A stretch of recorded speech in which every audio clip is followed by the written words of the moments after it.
Hello अस्सलाम वालेकुम, कैसे हो बच्चों। उम्मीद है आप सब ठीक ठाक होंगे।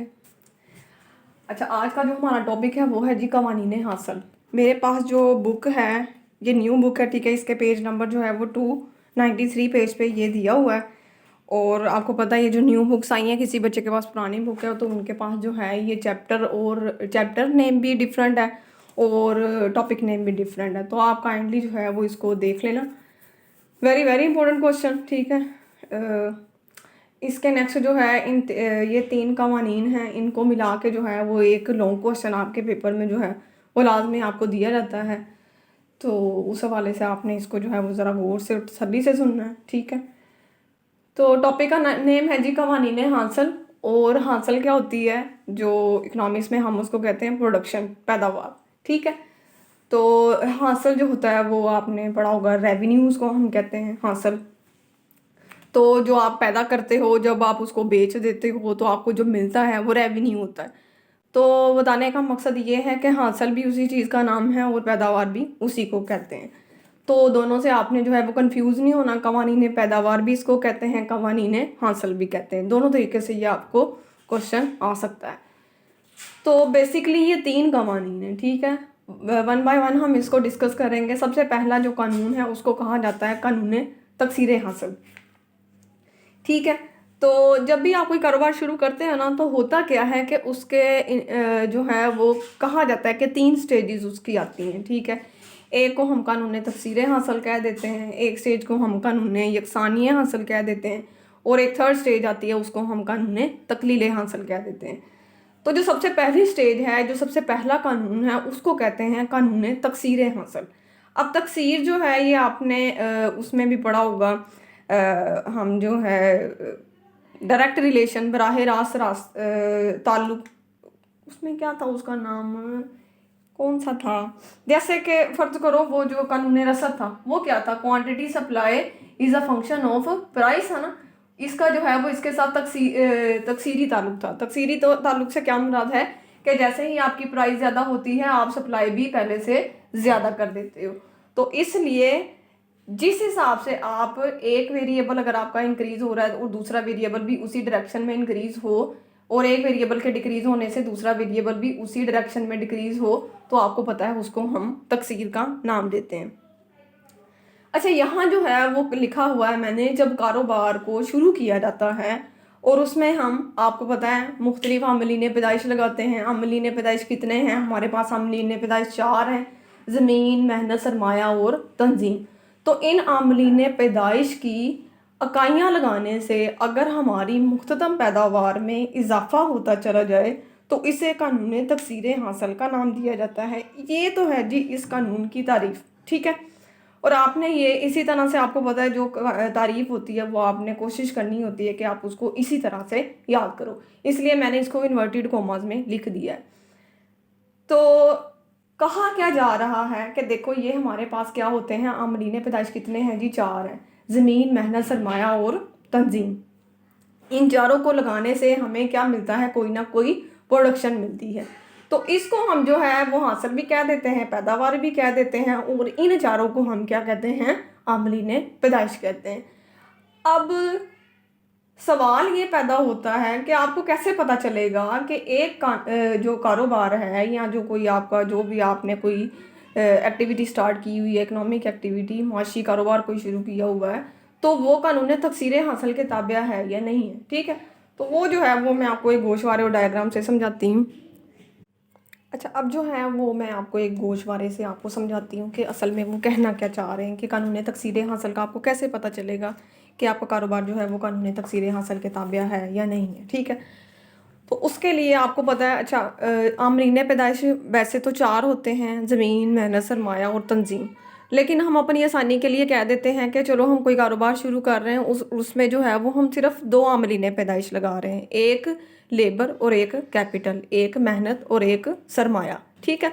बाकी 2 जो है ऑर्गेनाइज़र और जो ज़मीन है उसको जो है वो फिल फोर जो है वो हम स्किप कर देते हैं कि हमारे पास वो पहले से मौजूद है या उसको हम इसमें कंसीडर नहीं करते। तो अब आपके पास कितने आमलीन पैदाइश हैं? 2। कौन कौन से? आपके पास 2 आमलीन पैदाइश हैं, ज़मीन और सॉरी, मेहनत और सरमाया। सरमाया आपको पता है, उसकी मैंने आपको 3 इकसाम बताई हुई हैं, ठीक है। वो कैपिटल भी हो सकता है, वो फिजिकल भी हो सकता है, और एक वो फाइनेंशियल कैपिटल भी हो सकता है, ठीक है, जिसको हम रुपए पैसे की शक्ल में। तो यहाँ सरमाए की बात हो रही है ना, वो फर्ज करो आपके पास जो है वो फिजिकल कैपिटल है, मशीनरी है जो कि आपको नजर आ रही है। यानी कि आपने कोई कपड़े का कारोबार शुरू किया है, तो आपको एक मेहनत चाहिए और एक सरमाया चाहिए। मेहनत क्या होती है? आपकी लेबर होती है। लेबर को एल से डिनोट किया और सरमाए को मैंने कैपिटल से डिनोट किया। आप एल के भी लिख सकते हो, या इसको उर्दू में मेहनत और सरमाए की इकाइयाँ भी लिख सकते हो। बात सेम है, समझ आ जाएगी। सेकंड, मैंने जो टेबल में जो कॉलम बनाया वो उसमें मैंने लिखा हुआ है कुल हासिल। कुल हासिल को आपको जो है वो हम टोटल रेवेन्यू कहते हैं। टोटल रेवेन्यू, अब मुझे नहीं याद आ रहा कि मैंने आप लोगों के साथ रेवेन्यू वाला चैप्टर अभी किया है या नहीं किया।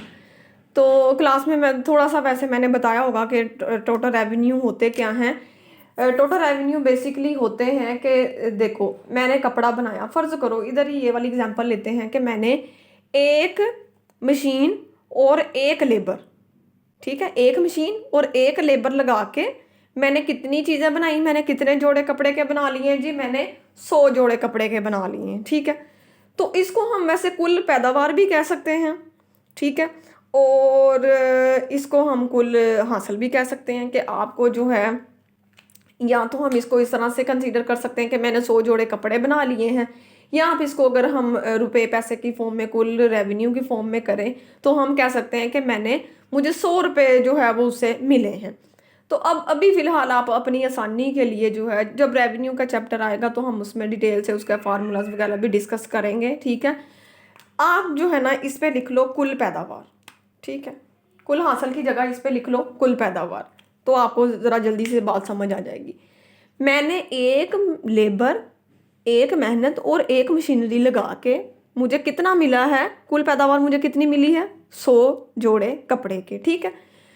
मुख्ततम पैदावार आपको पता है, मुख्ततम क्या होता है? तब्दीली होती है। तब्दीली क्या होती है? हर अगली इकाई से हासिल होने वाली पैदावार। तो यहाँ तो हमारे पास अभी है ही इनिशियल स्टेज पे कोई पहली है, ठीक है ना, तो पहली की कोई भी मुख्ततम पैदावार नहीं होती।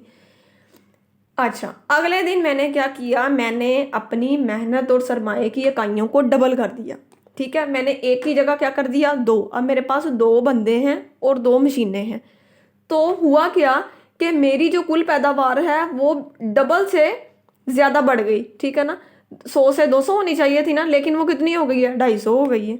यानी कि अगले आने वाले लोगों ने जो आने वाला बंदा है और आने वाली जो मशीन है वो पहले से ज़्यादा एफिशिएंट थी, ज़्यादा मतलब वो काम करने वाली थी, ज़्यादा उसकी काबिलियत थी, ज़्यादा इस्तेदादेकार थी। तो उन्होंने मुझे 100 की जगह डबल 200 करने की बजाय मुझे कितने यूनिट दिए अगले दिन? मैंने कितनी कपड़ा तैयार किया, कितने जोड़े कपड़े के तैयार कर लिए? 250, ठीक है। इसी तरह उससे अगले दिन मैंने क्या किया, मैंने 2 की जगह 3 लोग लगा दिए, 3 लोग और 3 मशीनें लगा दी। उन्होंने क्या किया, मुझे 250 की जगह 450 यूनिट कपड़े के बना के दे दिए। 450 आप कुर्ते कह सकते हो, ठीक है ना, मुझे 450 कुर्ते जोड़े के बना के दे दिए, ठीक है ना। उससे अगले दिन मैंने जब 4 किए तो ये 700 हो गया, 5 किए तो ये 1000 हो गया। इसकी आपको समझ आ गई है, ठीक है ना, कि ये किस तरह से आया है। जैसे जैसे आप मेहनत और सरमाए की या अमलीने पैदाइश की इकाइयों को यके बाद दीगरे बढ़ाते जा रहे हो। यके बाद दीगरे आपने यहाँ पे वर्ड लाजमी मेंशन करना होता है, क्योंकि हमने ये प्रोसेस देखना ही तब है कि मैं कंटिन्यूसली, यके बाद दीगरे का मतलब होता है कि आपने एक दिन ये काम किया तो उससे अगले दिन भी आपने वो काम करना है, उससे नेक्स्ट डे, उससे नेक्स्ट डे, ठीक है। लगातार आपने या यके बाद दीगरे, एक के बाद दूसरा जो है वो आपने यूनिट बढ़ाते जाना है। तब आपने देखना है कि मेरी कुल पैदावार पे किस तरह से इफेक्ट आ रहा है और मुख्ततम पैदावार पर किस तरह से इफेक्ट आ रहा है। अगर मैं ये कहूँ कि ये काम मैंने आज किया है, ठीक है ना, और बढ़ाने वाला काम मैंने कोई 2 महीने बाद किया है, तो फिर इसका हम कंपैरिजन नहीं कर सकते। यहाँ आपने जब डेफिनेशन भी लिखनी है, बुक में इसकी एक डेफिनेशन है, तो उसमें लिखा हुआ है कि यके बाद दीगरे अमलीने पैदाइश की इकाइयाँ लगाने से आपकी कुल पैदावार में अगर बढ़ती हुई शरह से इजाफा हो रहा है, बढ़ती हुई शरह है ना, अभी मैं बताती हूँ मुख्ततम पैदावार को जब डिस्कस करते हैं। मुख्ततम पैदावार क्या कहती है कि मुख्ततम पैदावार, अच्छा पहले आती कैसे है ये देखो ना, कि आपने क्या करना होता है, अगले में से पिछले को माइनस कर देना है। 250 में से 100 को माइनस किया 150 आए, 450 में से 250 माइनस किया 200 आ गया, 700 में से 450 250 आ गया, ठीक है ना, और ये 300 आ गया। अच्छा, एक तो ये इसका कॉन्सेप्ट है ना कि आपने इसको लिखना किस तरह से है। दूसरा, आपको ये पता है कि ये मुख्तदम पैदावार का मतलब क्या है कि पहले वाले ने मुझे 100 यूनिट दिया था, तो अगले जो दो, एक बंदा और एक मशीन आई है, उन्होंने मुझे 100 की जगह 150 यूनिट का इजाफा किया है। ये तो है 250 पहले और दूसरे दोनों की मिला के जो हमारे पास पैदावार आई है ना। लेकिन इनमें से पहले वालों की, जो पहले मैंने लगाई थी उनकी तो 100 है, लेकिन जो अगले दिन मैंने लगाए हैं उनकी 150 है। तो हर जायद इकाई कौन सी है, ये जो मैंने दूसरा मजदूर लगाया है और दूसरी मशीन लगाई है, इनकी जो सिर्फ उनकी पैदावार है वो मेरे पास 150 यूनिट है, जो कि 100 से ज़्यादा है, डेफिनेटली ज़्यादा है, ठीक है, 50 यूनिट ज़्यादा है। तो यानी कि मुझे अगला यूनिट लगाने से पहले की निस्बत अब फ़ायदा मिल रहा है, मुझे नया यूनिट लगाना मेरे लिए बेनिफिशियल है, ठीक है, तो मैं लगाऊंगी। इसी तरह अगले दिन मैंने जब दो लोग काम कर रहे थे, तो मैंने जब तीसरा बंदा लगाया है तो इन तीनों ने मिलकर तो मुझे 450 दिए हैं, ये तो मुझे पता है, तीनों ने मिलकर मुझे 450 दिए हैं। लेकिन इन दो को निकाल के जो सिर्फ तीसरे बंदे की जो प्रोडक्शन है वो कितनी है, वो 200 यूनिट है। पहले वाले ने 100 दिया, दूसरे ने 150 दिया, तीसरे वाला मुझे उन दोनों से ज़्यादा दे रहा है, मुझे 200 दे रहा है, ठीक है।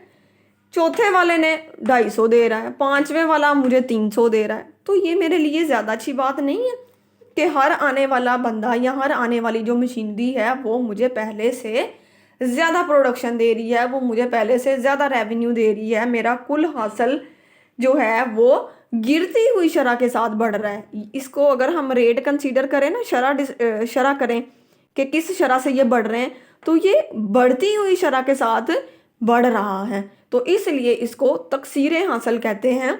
तकसीर हासिल की डेफिनेशन आप इस गोशवारे से भी बना सकते हो कि मेहनत और सरमाए की इकाइयाँ जो है यके बाद दीगरे लगाने से जब आपकी कुल पैदावार में या कुल हासिल में बढ़ती हुई शरह के साथ इजाफा होगा। बढ़ती हुई शरह ये आपको नज़र आ रही है, ये पहले 100 थी, 150, 200, 250, 300, बढ़ती हुई शरह से इजाफा हो रहा होगा, तो उसको जो है वो हम कानून तकसीर हासिल का नाम देते हैं। तो इसके जो है वो भी मैं आपको डायग्राम भी समझाती हूँ, डायग्राम कैसे बनी हुई है। अच्छा, इसकी जो है वो डायग्राम बहुत इजी है, ठीक है ना। हमने क्या किया है, हमने इसमें जो है अच्छा, इसमें आपने एक बात का ध्यान रखना है कि इसमें हमने जो वाई एक्सिस है उसमें हमने मुख्ततम हासिल या मुख्ततम पैदावार लेनी है, और एक्स एक्सिस पे हमने लेबर और कैपिटल जो हम आमलीन पैदाइश चार में से हम दो जो है वो इसमें कंसीडर कर रहे हैं, ठीक है ना। ज़मीन और सॉरी मेहनत और सरमाया, बार बार ज़मीन निकल रहा है, मेहनत और सरमाया, लेबर और कैपिटल को हम कंसीडर कर रहे हैं। यहाँ आप एल और के इस तरह से भी लिख सकते हो, मेहनत और सरमाया उर्दू में भी आप लिख सकते हो, ठीक है ना, जैसे भी आपकी मर्जी है, समझ आना चाहिए। और यहाँ आप टी आर और एम आर भी लिख सकते हो, मुख्ततम हासिल या मुख्ततम सॉरी एम आर या एम पी भी लिख सकते हो, या मुख्ततम हासिल या मुख्ततम पैदावार भी लिख सकते हो, जैसे आपकी मर्जी है। तो अब आपको पता है जब हमने गोशवारा बनाया उसी से हमने डायग्राम बनानी होती है। तो आपको पता है जब हमने एल और के की एक इकाई ले रहे थे तो हमारी जो मुख्ततम पैदावार थी वो बेसिकली तो वहाँ हमने ज़ीरो कंसीडर करते हैं, लेकिन अगर हम उसको कंसीडर करें तो आपको पता है जो पहली मशीन और पहली जो मेहनत थी, लेबर थी, जो बंदा था, मजदूर था, वो हमें 100 यूनिट बना के दे रहे थे, ठीक है ना। जब हमने दूसरे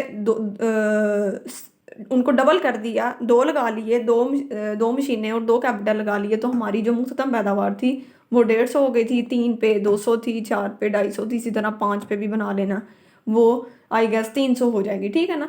तो यहाँ जो है वो 3 4 तक भी जो है वो बात समझ आनी चाहिए, आपका कर्व जो है उसकी डायरेक्शन हमें समझ आनी चाहिए कि वो क्या है, वो एक इंक्रीजिंग रेट के साथ ऊपर को जा रहा है। इसको एंड में जो है वो आपको पता है जब आपका कर्व जहाँ पे ख़त्म होता है वहाँ पे आपने नाम लिखना होता है, नीचे आपने नाम नहीं लिखना होता। तो इस खत का नाम क्या है जी, खत तकसीर हासिल। तो ये खत क्या शो कर रहा है कि जैसे जैसे आप लेबर और कैपिटल की यानी कि आमलीन पैदाइश की इकाइयाँ बढ़ाते जा रहे हो, तो आपकी मुख्तदम पैदावार में जो है वो बढ़ती हुई वो क्या है, वो बढ़ती चली जा रही है। तो इसलिए इसको कानून तकसीर हासिल का नाम दिया जाता है। बस आपने इसकी वजाहत लिख देनी है और इसके मफरूज़ात लिखे हुए हैं बुक में। मफरूज़ात क्या हैं? अमलीन पैदाइश की मकदार में कोई तब्दीली ना आए, सॉरी मुअय्यन अमलीन पैदाइश की मकदार में कोई तब्दीली ना आए और ना ही ये काबिल तकसीम हो। मुअय्यन अमलीन पैदाइश जो है वो आपको हमने पढ़े थे शायद, हमने अमलीन पैदाइश वाला चैप्टर हाँ पढ़ा हुआ है। मुअय्यन अमलीन पैदाइश जो होती है वो ज़मीन होती है। ज़मीन क्या होती है? ज़मीन को हम जो है वो चेंज नहीं कर सकते,